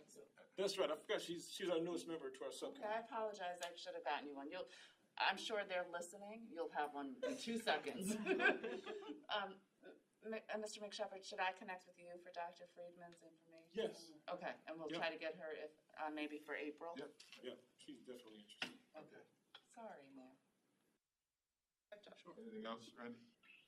No, I think Clerk Bird, that several people may want to see a copy of this. I will send it out to everyone. Latia's on it. I know, I can hear her telling me while she's watching, she's sending. Yeah, it's well written. Mr. Cavanaugh? Easy to read. Cavanaugh? So I guess the one noteworthy topic, our subcommittee met with members of the WIB last month, and really the discussion was about the current operation and whether or not there would be consideration to restructure it, and there was shared, some reports that were shared. I know the committee received those reports, and so right now it's digesting all of that information, and then hopefully, if we choose to make some sort of recommendation to further due diligence, not necessarily say like, let's change, but let's dig into this further. So I would ask for a calendar of events, right? What do they want and when, right? And what's the schedule for decision making? not yet determined. Okay. Because they still have to engage with the city of Cleveland. Right, So, but, okay, all right. so we could at least talk. So it's about fluid? that. Yes, it's definitely. Okay, all right, very good. The second item, and it goes back to the, and I think I read something, that prioritized East Cleveland, and it made me remember that we talked about, you know, do we engage in some way, shape, or form? This was last year, I think. So I don't know if we want to look at that again and talk to them. That was. So the answer is probably, for the subcommittee chairs, we heard this earlier, we're gonna get something scheduled in the next week or so for the subcommittee chairs to corral. And then, not to leave anyone out, we can send the invitation to everyone. It's just that we have, no, we can't. We have sunshine. So we will, subcommittee chairs, my bad, we will get together and talk sometime soon. All right, thank you for that. That way we can cover this ground. Ms. Grimes. So the Communications Subcommittee, we're proud to share that we did facilitate a training on the Youth Community Conversations on Racism Toolkit, in partnership with the Cuyahoga County Youth Work Institute. Cheryl Oates, that director, facilitated that. It was recorded, and we have since shared that back out with participants, where there were approximately 30 or so folks. Key, of top of mind for me, is there's a lot of institutional stress inside of our system serving young people. And so we have not begun to gain any input from young people based on that training. So our next kind of iteration of work is just figuring out how do we re-engage folks and just continue to help them surface the experiences that our young people are having. Our toolkit also will help inform Dr. Hovman's systems mapping tool that we hope to get out to community members, and again, to look at these levers for influencing structural racism in the county, kind of building on the foundation of something that's accessible, usable, understandable, and has a training or orientation component to it.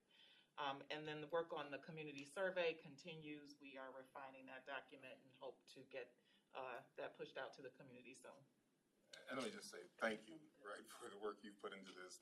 It's always been good, but you have brought your own approach to it, and that has made a big difference. So thank you very much. Thank you to my committee members, Mr. Left, a few other folks. Reverend Chalker, Ms. Pierce Lee is not here. Did you want to make any comments on behalf of the criminal justice? Just to say that we're very appreciative of Josh Caruso, and are missing both Josh now and Cordell. So Indy and I are wondering if it's something we've said. 50% of our committee is gone, but we're restructuring and thinking about our next approach, which is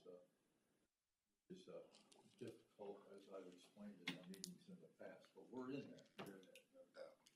Passion is clear. I would just ask, I have to go to Columbus tomorrow and Wednesday in my other job, the clerk's office. So if you could just give me till the end of the week to get you these updates, I'll email them to you though, I promise. Just when I get back to work on the computer as opposed to from the BlackBerry, iPhone, whatever.